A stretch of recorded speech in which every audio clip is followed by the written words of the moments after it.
মাস শেষ হলেই পকেট খালি? কারণটা কখনো ভেবে দেখেছেন? সমস্যা আয়ের নয়, সমস্যাটা মানসিকতার। স্ট্যানফোর্ডের মার্শমেলো টেস্ট বলছে, যারা এখনকার আনন্দ ছেড়ে ভবিষ্যতের জন্য অপেক্ষা করতে পারে তারা দীর্ঘমেয়াদী সফল হয়। সাইকোলজি বলছে, গরিব আর ধনীর মানসিকতায় 4টা পার্থক্য রয়েছে। নাম্বার 1, গরিবের মানসিকতা টাকা পেলেই খরচ করে ফেলে, আর ধনীর মানসিকতা আয়ের 10% আগে আলাদা করে রাখে।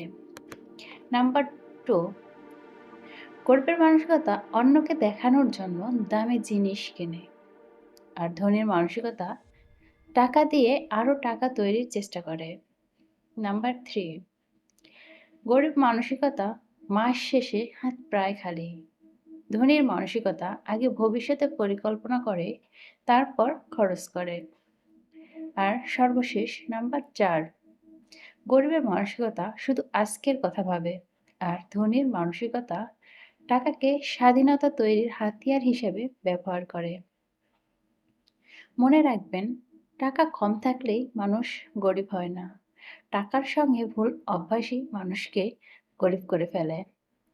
আপনি কোন মানসিকতার সঙ্গে বেশি মিল খুঁজে পেলেন? কমেন্টে জানান। এমন আরও সাইকোলজি ও মানি মাইন্ডসেটের ভিডিও পেতে মগজসূত্র ফলো ও সাবস্ক্রাইব করুন।